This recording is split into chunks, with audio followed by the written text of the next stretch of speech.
What?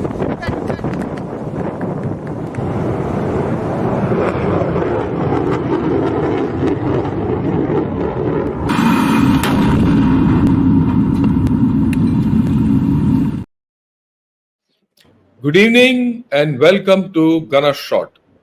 गना shot में आप सबका स्वागत है। आज हम एक ही सवाल के बारे में डिस्कस करेंगे। Does technology win wars? And for this discussion I have with me General Dushyant Singh. Good evening General Dushyant and welcome to gunna shot once again. A Thank you. very important question we're going to discuss today. Does technology win wars?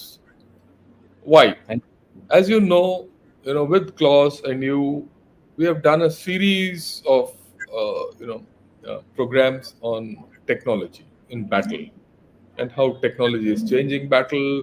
What are the important technologies? AI, and we spoke about space and many. Yeah. But ultimately, the question is, where does it lead to? Right?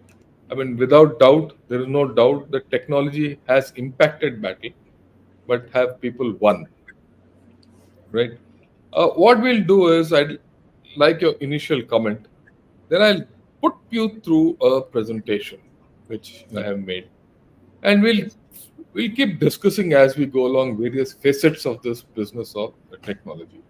Correct. So your initial views, and then I'll get on to what I want to put Sir, across. my first of all, thank you very much, sir, for all the help which you have given to Claus to actually kickstart this technology series. This is a very important series from the perspective of Indian Army officers who are going to uh, take the entrance examination for Defence Services Staff College, which is a career course of 1 year, and I always compare it to getting through this particular test as difficult as getting through IAS for the Indian Army officers.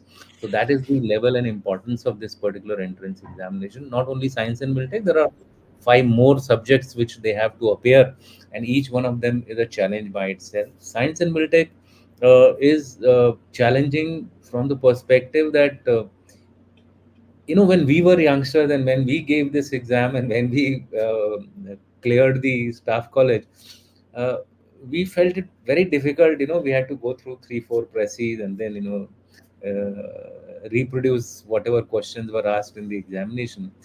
But the challenge now is the speed at which technology is changing, and therefore for the officers who are going to take these exams, they have to be that much fast and quick on their feet to understand what and how the new technologies are affecting. What I have noticed here is that there is a tendency to get carried away by technology. That okay, Yeah, now we have got AI, so the solution for everything is AI. So people start referring, why don't you try this out with AI? Why can't we shorten the OODA loop with AI? What is OODA loop? Observe, orient, decide, and act, which is basically sensor shooter yeah, linkage which we have. So those who are in the defense will understand this kind of a thing. So they say, okay, we have been taking 30 minutes to get a particular fire on the target. You got AI, now get it down to 5 minutes, 2 minutes, 30 seconds, and what have you. You have AI Lavender, which has been started by the Israelis. Now, what AI Lavender has done is it's an app wherein they have fed the all possible data of terrorists in Hamas, in the Hamas organization. Now, this app is going to tell you, okay, this particular person whom they have identified through either photo identity or whatever way it is, the soldier on the ground or system which has been deployed to kill these people, that he is a terrorist. Now, we are depending on that database ultimately for the AI to give you a signal. This guy is a terrorist. Deploy the weapon, shoot it before he vanishes from that particular area. And what I believe I have come to know is that there have been a lot of mistakes done in this particular you know process, because ultimately Who is the one who's creating all these things? Is the human mind. So the litmus test for any technology to succeed is the man behind that technology. And Yeah, essentially, we would like you to highlight exactly where technology helps us and where technology finds the dead end, and the it dead is the end. Yeah, human mind. It is the human mind which has to take over, because take over. ultimately everything is no Yeah, system. I was reading yesterday an article where it was showing, telling that there is no system developed in the world till date which can beat the human system. yes. And we are So, trying to challenge that. The and we're funny trying thing is we are trying to challenge that. to Yeah. absolutely. So, Mm. let's get started, sir. And with this, Yeah, I'll start. Okay. It's a sort of a hotcake kind of a presentation, but it'll be worth it. Right. Now, uh, I read this article, uh, Foreign Affairs. And Yeah. this is where I picked the heading from. Does technology win wars? And he says the US military needs low cost innovation, not big ticket boondoggles. One point of view. But when you read this article, it explains that technology need not win you wars or not necessarily to win you wars. Okay. But I'll come to certain factors later. I'll just show you where some interesting thinking. Same foreign affairs, sometime later. He says back in trenches. Mhm. Now, if you look at the Ukraine Russia war, right, you see that the trenches are like what they were in First World War. There's no, uh, there's no movement taking place. Tanks, shanks, everything other than there's no movement. There's no maneuver. Maneuver is out. Look at look at Gaza, Israel, Hamas, complete built-up area. Where is the maneuver? There's no maneuver. Okay. After all, at the end of the day, Gaza is 42 kilometers of a strip, right? I start from one end of the beach in Chennai, I go to the other end, at 56 kilometers. Yeah, absolutely. It's more than Gaza. And that place, people have been fighting over the past 8 months. No, nothing has happened. It's not, why technology hasn't revolutionized warfare. There's a question. I will say why technology has not revolutionized warfare in either Gaza or in Ukraine or in South China Sea, where, Philippines is showing a ungli to China. One of these days we'll cover that also. But at the same time, this I found in Washington Post, which says how the algorithm tipped the balance in Ukraine. There is a case where, like what you said, AI has made some difference. The algorithm war is happening in Ukraine, Yeah. and we need to understand this. You have to understand this. And then there's also opinion like, how Ukraine's tech army is taking the fight to Russia. It has taken, there's no doubt about it. It's not only one way. This is, of course, being from Washington Post. This is spoken of the what Ukraine has done, but equally there's a Russian angle also to it. Even Russia's, yeah, okay, one has to. But I'm making the larger picture, irrespective of the. And he says Ukraine war is revolutionizing military technology. Whoever masters it wins. Again, debatable because you look at Taliban, they had no technology. Look at America, they had all technology. Who won? Look at Vietnam, right? Vietnamese just died in their paddy fields, but they won finally. Okay. Absolutely. And for that matter, you can take many examples like this. So technology always doesn't win. You might, okay. But then let's see how it affects battlefield because you can't say technology doesn't win, so I throw it out. Right. And this is something which I've got from these articles only. He says technologies give an advantage in war. It alters the capacity of states to create and project military power, right? Like China is doing. Yeah. Okay. And it can create greater firepower to increase the cost in terms of life and limb. That is the misery you can heap on the other guy. It can also At the other end, where you can cause casualties to the other person, you can decrease the cost of war by limiting human cost of war, by limiting losses and making escalation less likely by deterring, right? So that you can preserve your manpower and political gains you can get.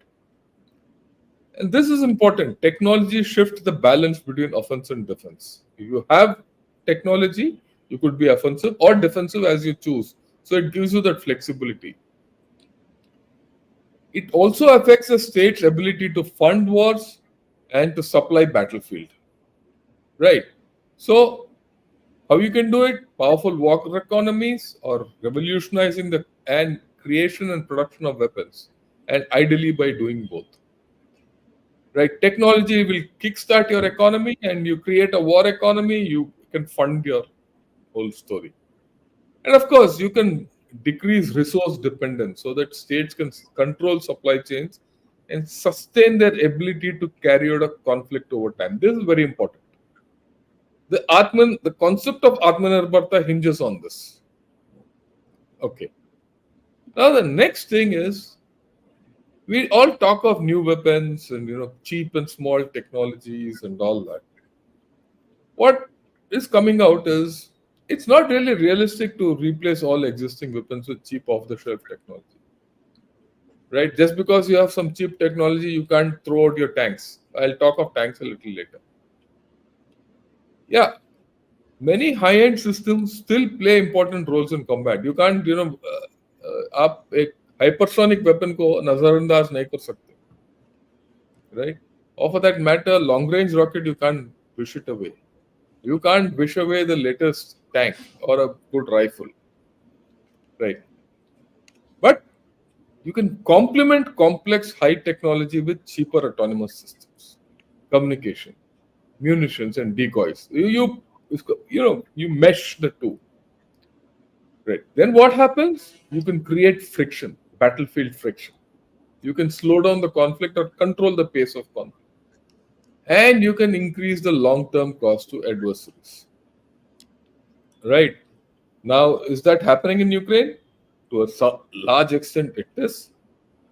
It could be sacrificial in nature, but the cost to Russia is increasing by the day. We forget about Ukraine. Ukraine is gone, right? It doesn't exist as a nation. It's a proxy nation there. But the the cost to Russia at some point of time will keep increasing, and it has its own manifestation. Okay, and you look at uh, Israel. The same thing is happening to Israel. The cost to Israel is going up, right? Hamas and Hezbollah and Houthis and Iran have used certain amount of high tech and low tech to impose costs on Israel. Then, of course, the last thing is when you look at new versus old weapons, you can invest in resilient networks, adaptable information technology, and munition stockpiles to go beyond the initial salvos of war. So that is basically build war stamina. So it is not as if new and old weapons are separate or you can do away. The idea is mix and match. Now, what are your views before I go to the next issue? Sir, basically, what we have gathered over a period of time based on these two wars and also wars in the past, and I'm referring to Afghanistan, I'm referring Yeah, to, Iraq, Iran, Iraq, everywhere, till the time the war is being fought one way, with technology becoming a demonstrator of prowess and power, there has been tremendous success.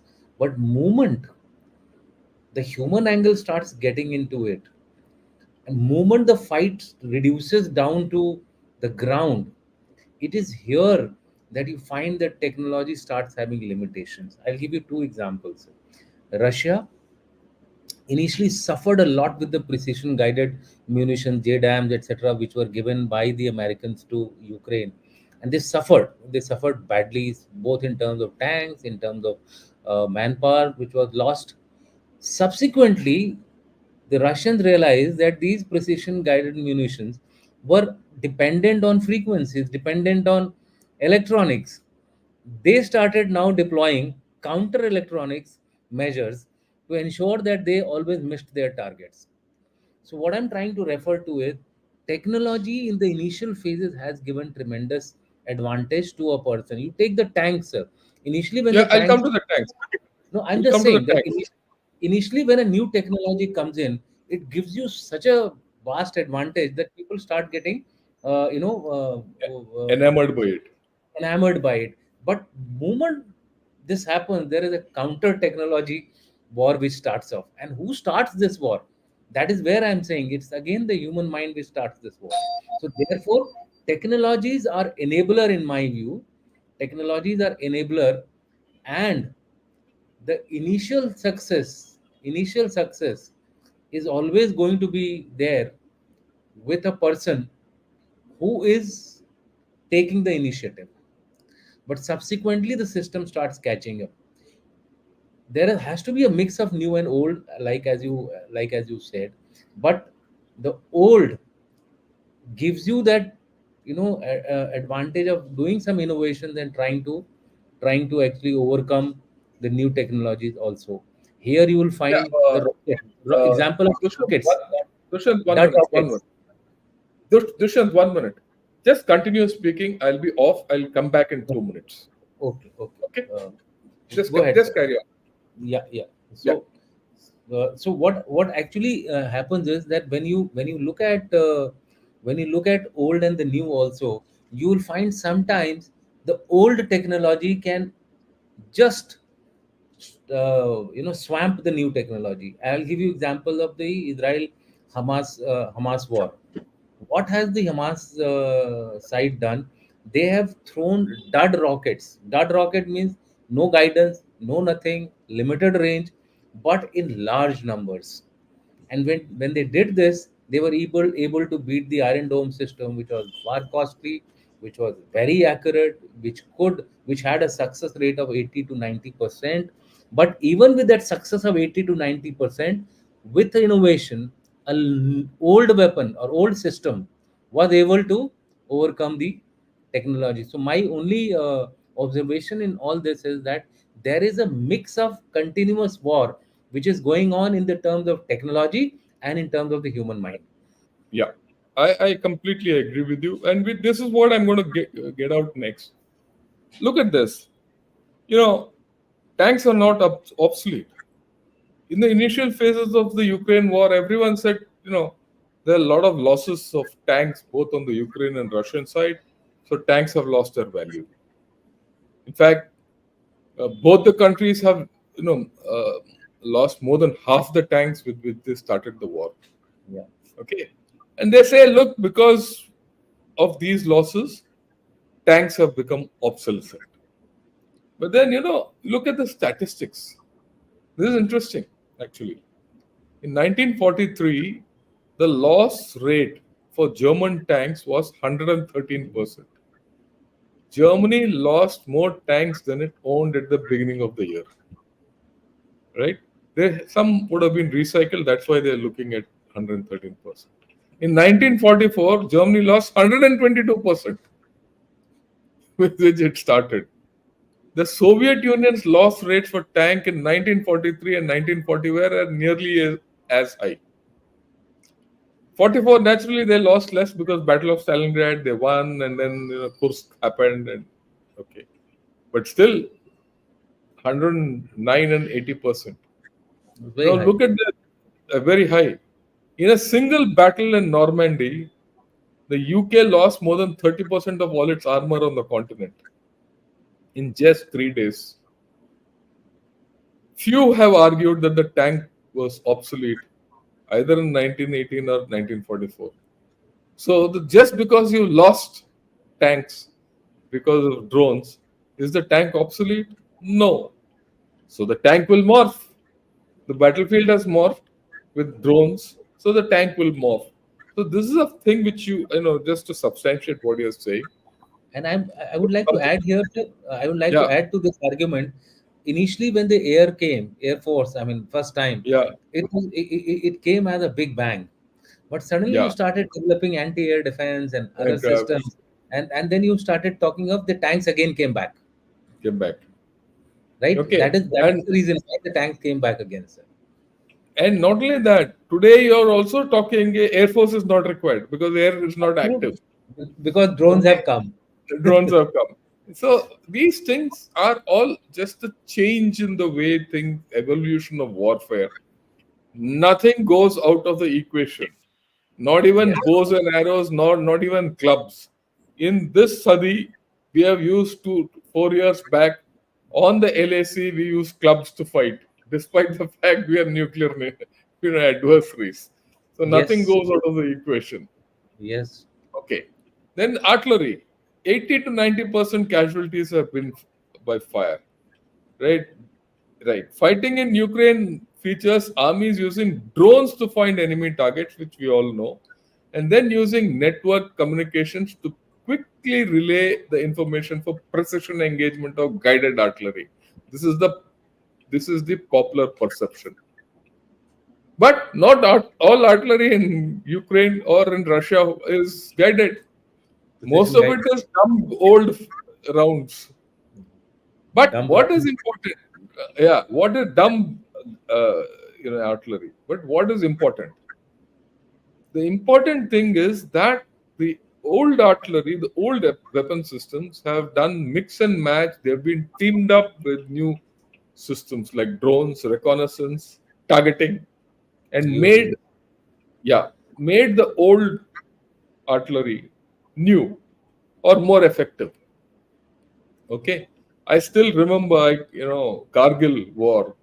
Uh, the we had buffers, we had grads, we had 105s and all that. The Pakistanis did not have any mountain equipment, right, fit for those heights. What did they do? They they brought up the old 5.5-inch guns, stripped, carried it piece by piece, assembled it on those heights at 14, 15,000, used it innovatively because the 5.5 also doesn't fire high angle. They I use mean, with a sir, so why go far away? Zozila, what did we Zotila do? What did we did do? do. Yeah. We got the And entire squadron of armor at Zozila Pass. Zojila Pass. And these Pakis with 5.5-inch guns, which were of Second World War, fought and destroyed the Kargil ammunition dump. Similarly, what you are saying, we took tanks to Zojila Pass, where the people never expected tanks, right? So innovation is probably the more important thing, and that is Yes, what the whole idea of taking this is you can have all precision ammunition, but you still need normal artillery, the normal tanks, the normal infantryman. These three तो इसके बिना आपका गुजारा नहीं है battle के अंदर. Now, there's another very interesting piece I saw. It says the real contest with China. It says is Washington needs a comprehensive industrial strategy to outpace Beijing. Your capacity. Technology absolutely. is not on the battlefield. Technology needs to be applied in your industry. Unless you revolutionize the industry, you can't fight battles. He says war in Ukraine shows that the age of industrial warfare has not passed. Countries still need a lot of artillery, tanks, and old fashioned weapons. It's been a wake up call to Western countries because they have not been able to produce artillery ammunition and other munitions. Right? 90% of the weapon systems being employed by both sides, aircraft, tanks, and artillery, and the like, were developed and often produced in the 20th century. Sir, Okay? I like to add a Yeah, data. I like to add a data here, uh, yeah, given by Admiral Mike Gilday of the yeah, U.S. Army, U.S. Defense Forces. He says after the 100 days of war, when the U.S. approved Javelin and Stinger missiles, old, they are not new yeah. missiles. They They are are old. fairly vintage missiles being transferred as aid to Ukraine. The Raytheon manufacturers and Lockheed Martin manufacturers, they gave out a statement saying it will take us years. It will To take us make. to go back to pre-war status. Yeah. So that means, nobody has abandoned old technology, or nobody has abandoned technology, but it's innovative usage, like as you said, is adaptation and is the innovative usage, that is important. is the key. That is the key. Yeah. Okay. So Now let's get ahead. Right. Okay. This argument goes further. He says the reason technological advances are not more determinative in war is that they are only part of what shapes outcomes. That's what we've been arguing. How combatants use their technology and adapt to their enemy's equipment is as important, and the most important adaptations are often not technological but operational and tactical. and tactical. Okay? It is what that man does in the trench which is more important always, which will win the war or lose the war. Yeah. They involve changes in the way armies use tools at their disposal. All these stories are all tools. Correct. Okay? Over a century ago, armies developed tactics that reduce their exposure to enemy fire by exploiting dispersion, cover, concealment, and suppressive fire. Has this changed? It has not changed. If drones have come, you need more dispersion, right? The fundamentals of warfare have just not changed. So, right. So, this is what, you know, the nichode of technology is with all everything. Yeah. So, So, I want your views now and then we can have a discussion. like for example, sir, well, I mean, what you have said in the last two slides is fully the reality. You take three aircrafts which are high end, high technology, man them with a pilot, and ram it into World Trade Center. What is that, sir? That is Innovation. innovation. That is innovation. That is ideation. It's not new. Look at the Japanese, what they did with Japanese kamikaze fighters. What did they do? They took their aircrafts and rammed them into the ships on the sea Yeah, during Second World War. We are talking of Second World War, sir. So it is a simple fact which comes out that technology and a human mind both are required for you to win wars. If we assume that only technology can win us war, I think we are wrong.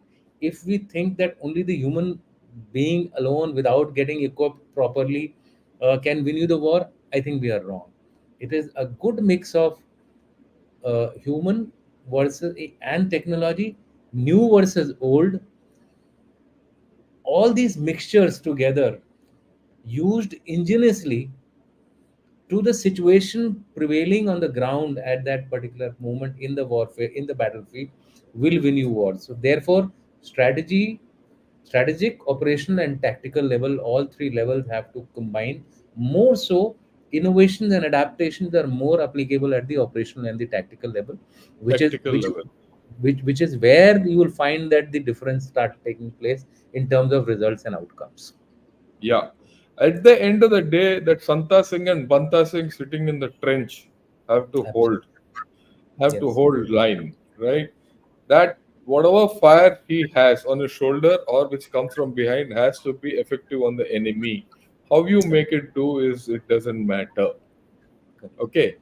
And if you see, that has been the critical difference between what we have been able to achieve in high altitude and what the Chinese have been able to demonstrate so far, right? And it is not, I'm not trying to this thing, but I think the critical difference is they have all the equipment. We all Yeah. know that they have better equipment, they have better infrastructure, everything.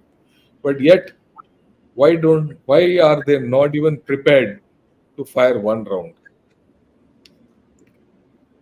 After all, we've had three skirmishes almost, Doklam, 2020, and Yangtze. And not even at one place did they attempt to fire a round or use all the force which they had.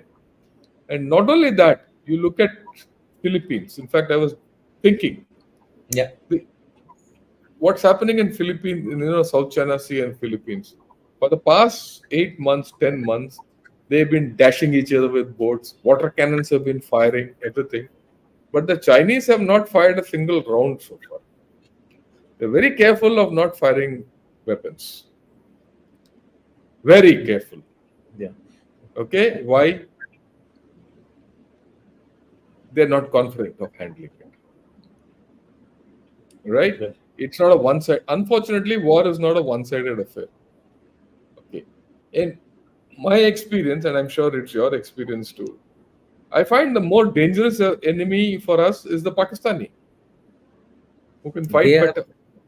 they do a lot of innovations. If you really see, Yeah, 20 Mumbai attack, yeah, fantastic usage of innovation. human innovation. You look at any of these attacks. What did they do in Akshardham? They went right on two guys, just two people, just two people.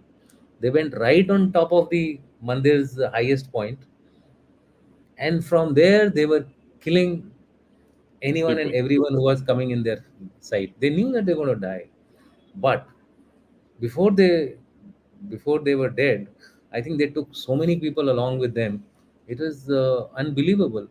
It is unbelievable. So technology has its limitations against a human mind, and that is why we said that human system is the best system today, which is existing till now.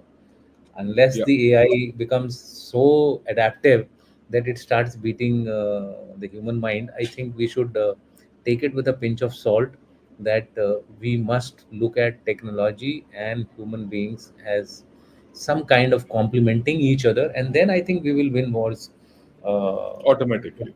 in a more effective manner. That's Yeah, the that's some nichole of this discussion which we have had today. So, and what you said about AI yesterday, it was yesterday only I spoke about AI to everyone. yeah, Yeah, at this point of time, we have narrow AI. It is repetitive AI. I would say the AI which we normally use is more of, a learning, high-end machine learning or deep learning, right? absolutely. It's more predictive and more classificative in nature. It's more statistical in nature. It's not original in nature. It's not original in nature by any stretch of imagination.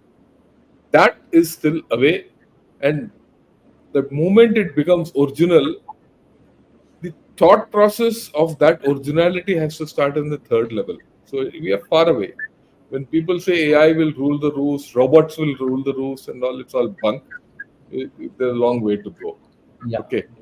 it's Now the not it's next thing with, it- yeah, it's not go ahead. it's not out of possibility, but it is But still some distance away. It's it's some distance away. yes, And when it comes, we'll handle it. The human mind will handle that also.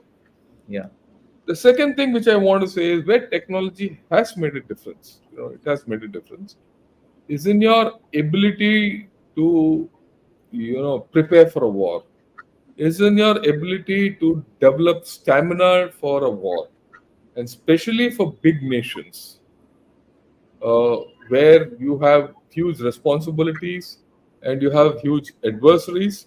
The requirement of building war stamina is important. You look at even small non-militia, non-state forces like Hezbollah or Houthis. You see the rocket arsenals they've built up. It is giving them stamina to fight out. After all, at the end of the day, what is Hamas? Hamas has got hardly any, firepower. But the absolutely. firepower it has made, and his originality of thinking, he's still firing. Today also he's fired rockets Yeah. on Israel.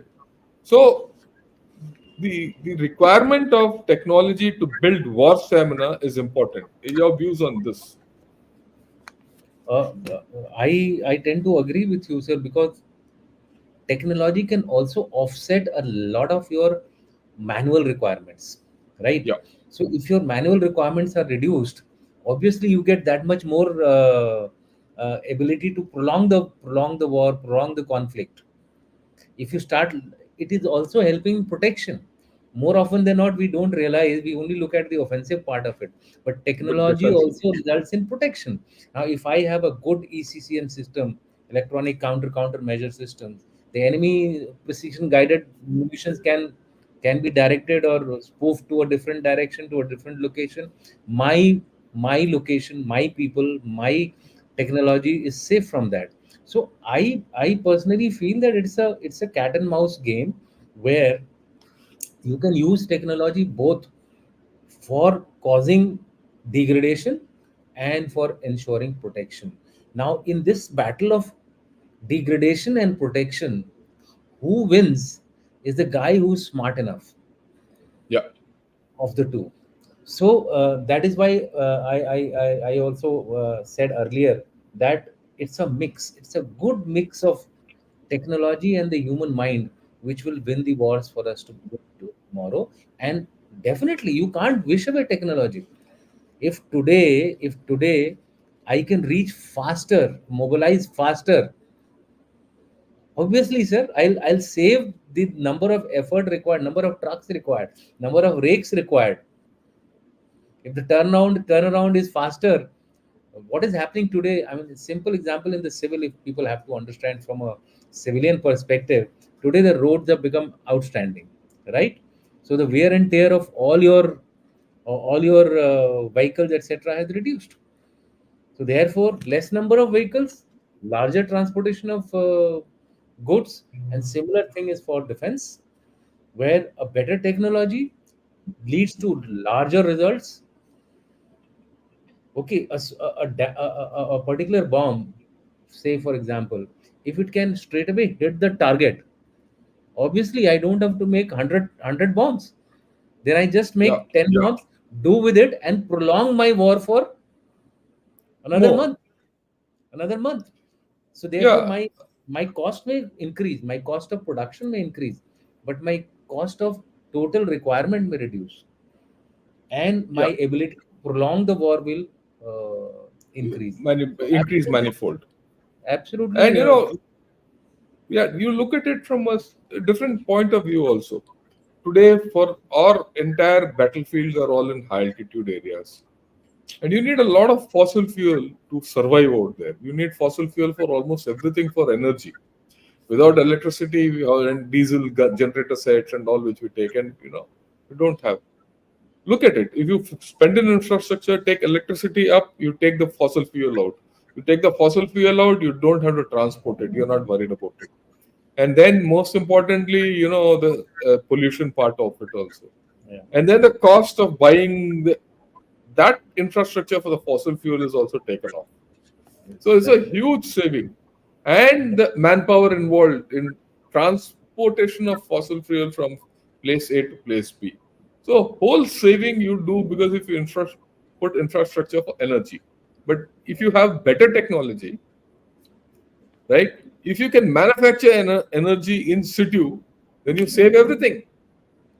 So how do you get that next level technology in the battlefield?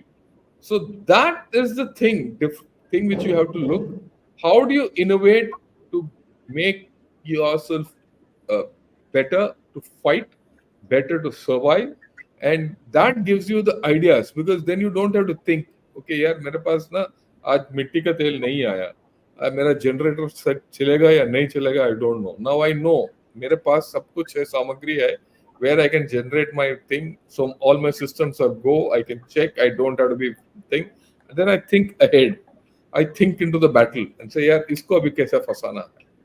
So there's a mental change also which happens, and that is the kind of technology I'm looking for. Your And views, and then we'll ask questions.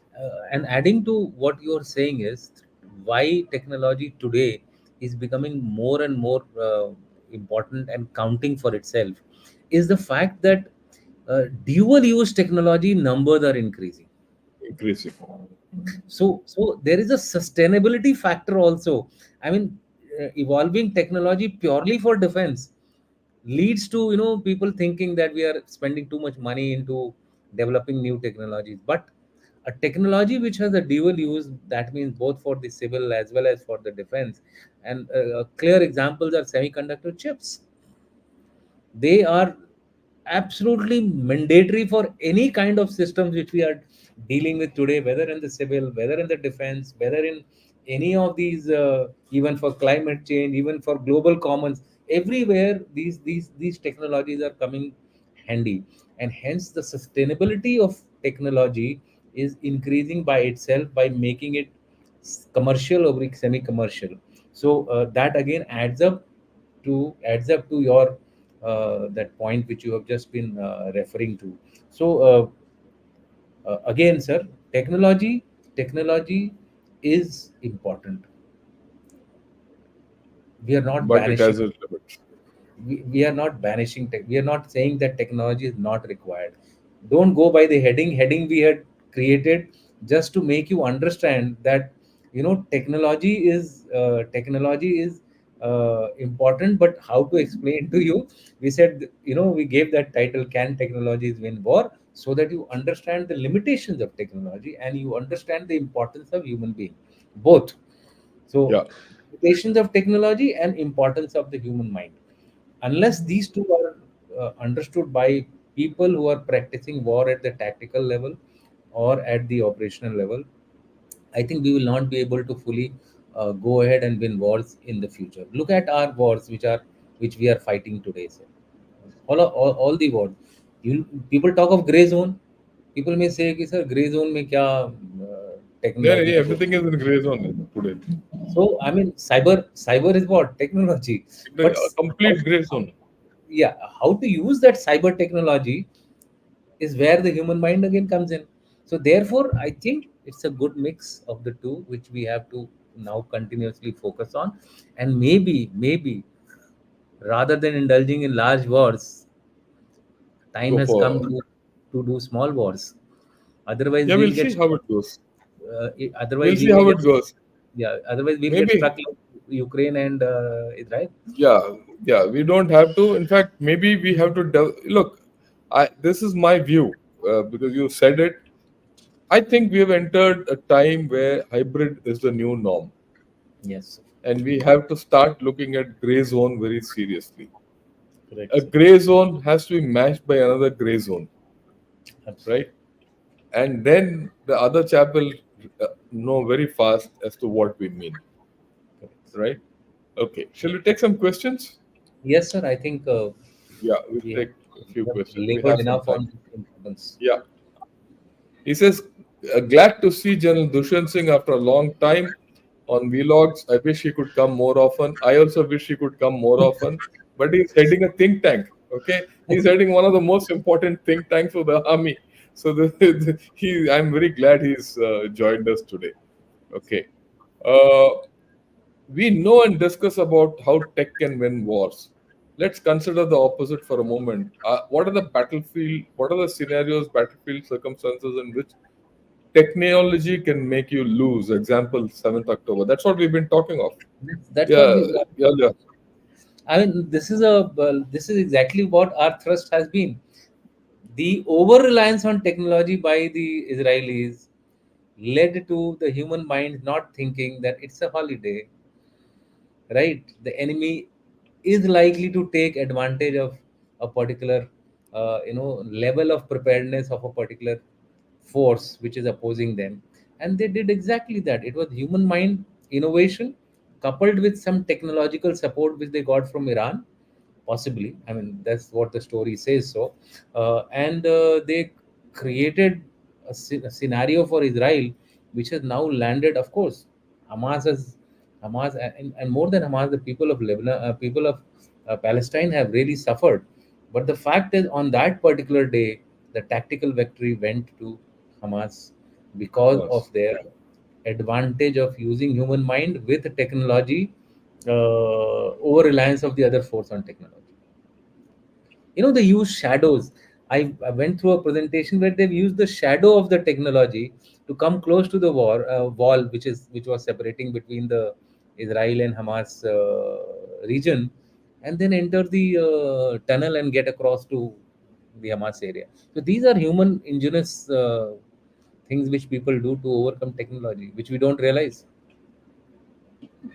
Yeah.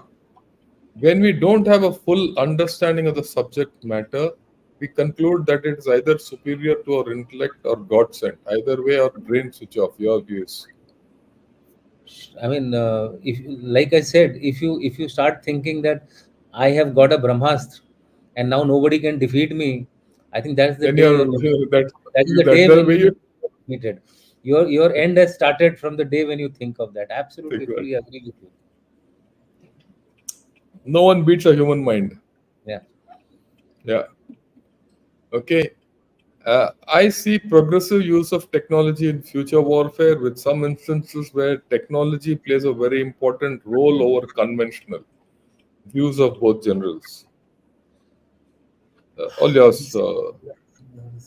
See, as far as use of technology is concerned, yes, you are seeing this trend across the board, whether it is in terms of intelligence, surveillance, reconnaissance, whether it is in terms of hitting the target, precision guidance, whether it is in terms of protecting yourself from a similar technology being applied on you.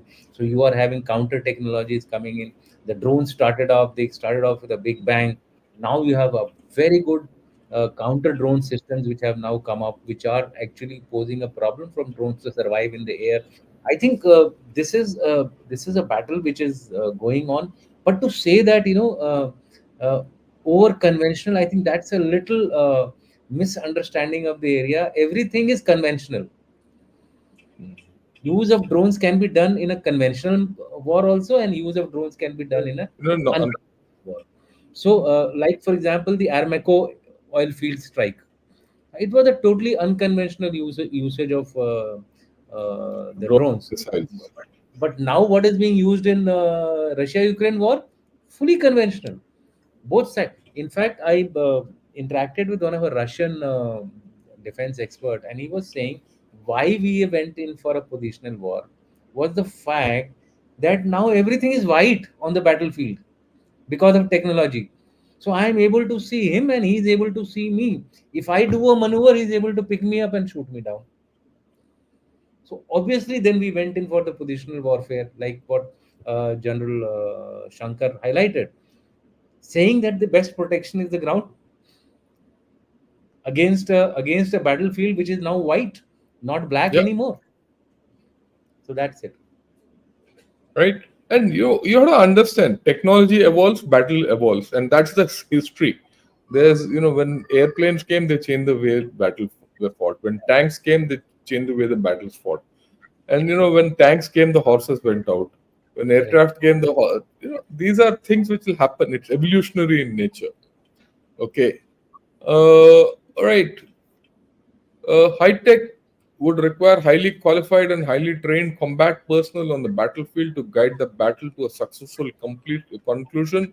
Non-contact warfare is another matter. Your views? Absolutely true. Commanders now have to be techno commanders. Like we have been having these internal discussions that now you can't wish away that well I'm not aware of this technology. Somebody else will come and handle it for me. I don't think so. The wars of the future, or as we go along in future, our commanders. I mean, we could get away with it, but I think the future generation will have to become techno savvy, techno. Otherwise, they can't exploit technology. It's as simple as not Yeah, having the technology. yeah. I'll give you a personal thing. At this age, both of us are trying to learn what AI is, what space warfare is, which we never learned in our formative years. But why are we doing it after retiring? Because the knowledge which we can gain with what we experience there, we can pass it down to others so that they can come up, right? And Absolutely. the name of the game is non-contact, because non-contact warfare enables gray zone hell of a lot. A lot of gray zone warfare is a non-contact. So Yeah. that's what you're saying is right, Akash. Okay. Which military technologies offer most bang for the buck? Is India self-sufficient in these? Which technologies is India not investing enough in? Where will India make most progress in years ahead? Okay. Okay, This is a very, so very long no, winding no, no. question. It's not a. It's a. I have a short answer for it. Let me put it. Okay. The short answer for this is the best technology is what wins you the war, and the best technology is what you have, and the best technology is what you use to win that war. So your military doctrine has to be is more important as to how you're going to fight a war, and the way you want to fight a war, which technology is available to you, you have to apply, and you have to invest in that. Very simple. If you don't have a technology, look at an alternate technology. I only want to add in this what you said is that along with what we have and what we possess, how can we use it? We also need to see what the enemy has, As and what is he how vulnerable? yeah, and how is he going to use it, and where are his weak Weak armor? spots. Yeah, Armor I am using more as a metaphor and not as tanks. yeah. His Where are blind his spots and yeah, weaknesses. where are his weak spots? So once we match these two, I think that will give you the answer what is going to give you the best bang for the buck. uh, Look, the moment you go become over technical, a lot of blind spots and holes appear in your armory. Okay, yeah. that's the fundamental thing. Okay, given almost everything shall be tech enabled from henceforth, would you say that Agniveer's induction involving a basic proficiency test before physicals is great foresight for the forces? Well, I don't think so. I don't think we have to. When I don't think we should get involved in this Agniveer business, if See, you don't mind. Agniveers is a You, different issue altogether. topic, yeah, will not. This is the debate of old versus new tech. Isn't it a better idea? India should have large inventory of old and new tech so that as and when situation demands, we can mix as per the requirement. Your thought. I'll just put it. Isn't it a better idea? India should have a balanced inventory. Yeah. Instead of a large inventory, you need to have a balanced inventory, The right? only thing which I want to add to this is that currently our you see any country has a mix of obsolescent equipment, current equipment, and new technology equipment. So there are these three major divisions. Currently, we are tilted towards more of the obsolescent and the current, and only 15% in the new age technologies. Now, this balance, I believe, I'm not an authority, I'm not serving, but this balance is likely to tilt by 2030 into major equipment being in the current and the new technologies, with about 15 to 20% in the obsolescent category. So we will have this mix even if you don't want to have the mix, because that is You the can't way. get away. Yeah, that is the way armies evolve. When something new is being developed, there are equipment which are in current and there are equipment which are going out, whether you take the air force, whether you take the army, or whether you take the navy. And that cycle is 50 years, huh? A Yeah, MiG is 50 years plus old. That cycle is 50 years. Every tank is 50 years. Every gun correct. is 50 years. Take the Look, aircrafts. Second World War aircrafts we have also been flying. The we have the Iranian president died in a Second World War same helicopter. on the helicopter. And look at our guns, 130 guns, 1949 vintage. So, okay, right. All future wars will need officers well versed certain niche tech like AI, quantum computing, nanotech, etc. Should we allow for lateral entry of experts till say 27, 28 with experience in such technology? We do have short service officers. Yeah. We do have short service officers, so you can have a category coming in this particular and their age is, if I'm not wrong, is about 25 years. You're looking at 2 years more. That we can take a call based on how technologies are evolving. See, as technologies evolve, your ability to absorb people and your requirement of absorbing people also will change, and it's happening. Yeah, It's not as if we are not having. Okay, he says, kindly invite Navy and Army officers to share their views, thoughts, and analysis on war. Look, sure. I want to be very honest, but Navy and Army officers to a lot come. Navy and Air Force officers don't come. Unfortunately, they don't have any. Yeah.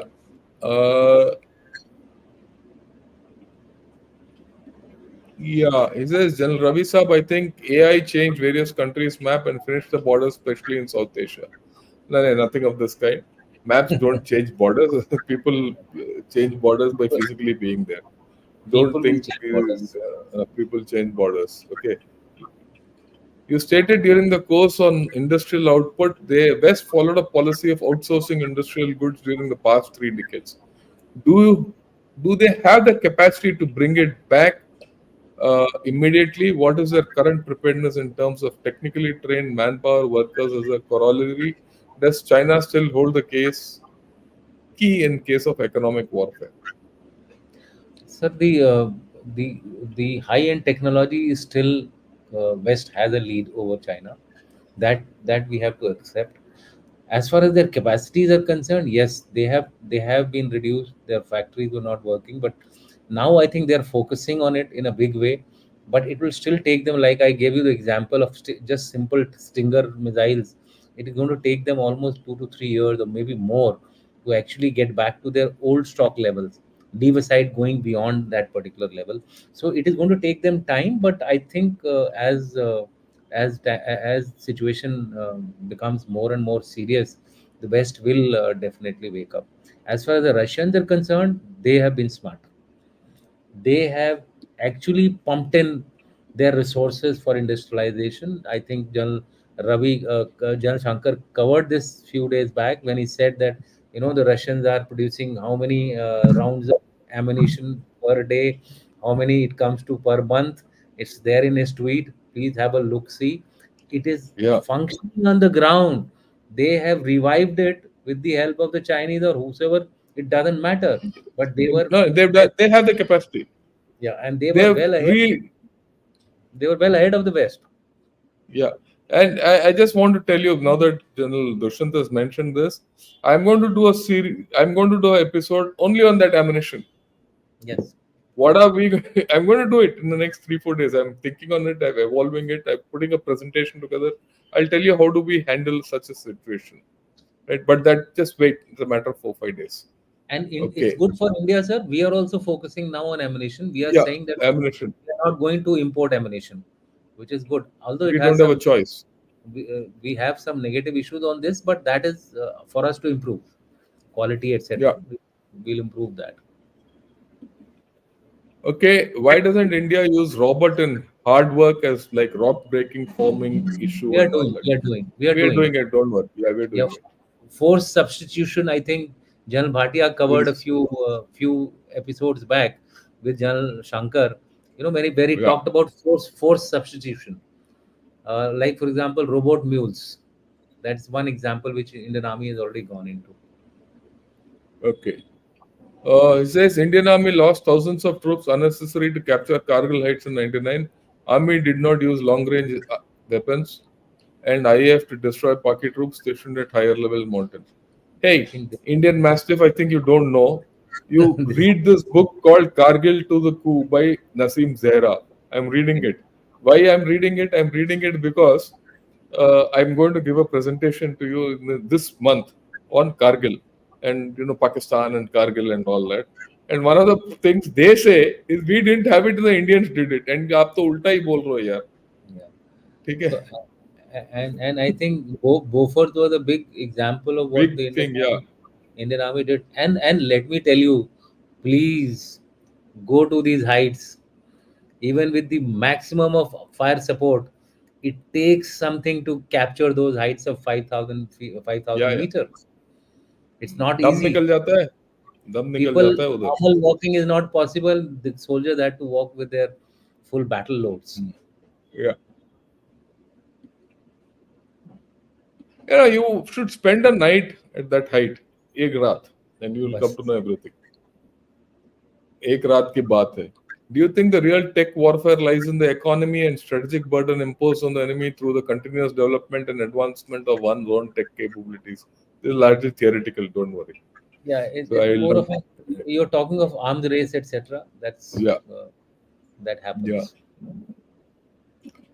Okay, he says tech helps to protect troops and keep them out of harm's way. That's what General Dushyant also said, I right? highlighted that. Yeah, India lost thousands of troops in '99. USA lost hundreds in the entire Desert Storm. Look, I think your history is a little mixed up. Okay, have a look at it. USA didn't lose hundreds in Desert Storm, and we didn't It's lose only later. thousands.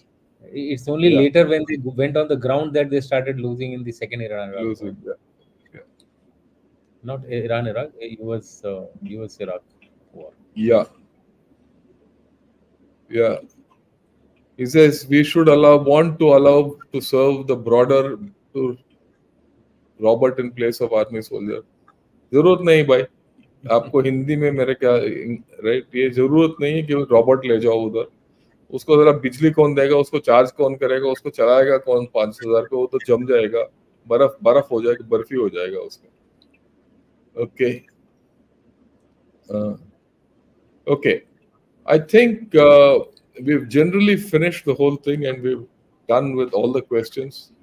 Oh, Saikat Ghoshal, last question. I'll take it. When India-Myanmar border fencing will be completed? How work is progressing? I don't know when it will be completed. I don't know how work is progressing out there, but I know it will be useless.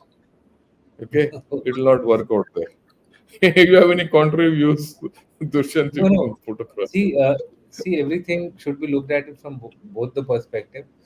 There is an effort. I think the realization has come that we cannot fully fence it. There is some effort on to do a selective fencing, Yeah, selective thing is the and way to go. especially where movement of manpower is more frequent, Yeah, where we can do these checks, where we can have customs, etc. Those kind of things. So we'll see. It is still in work in progress. Elections have work in been going. progress. Okay. Elections have been going on in the country. It will take some time. These things will come after the elections, right? I think we've done with all most of the questions, and we've answered all the questions. At least one question per head we have taken, Yeah. right? Thanks a lot for all your questions. I hope we've answered most of your questions, and I would also like to thank Jan Dushyant Singh for joining us today, and I also like to thank everyone who joined me in this series of 6 lectures on technology, right? And I would suggest all of you go through this series of technology, and whenever you want to have a question on this, have a look at those things and give it to your friends, right? It took me a lot of effort to put this on you know thing, and this will serve. And if new technologies come, we'll tackle it.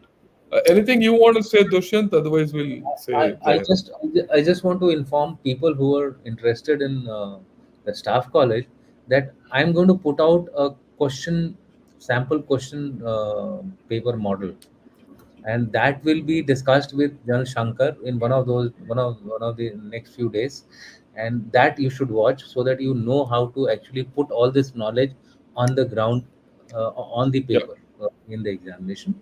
That's yeah, just for your benefit.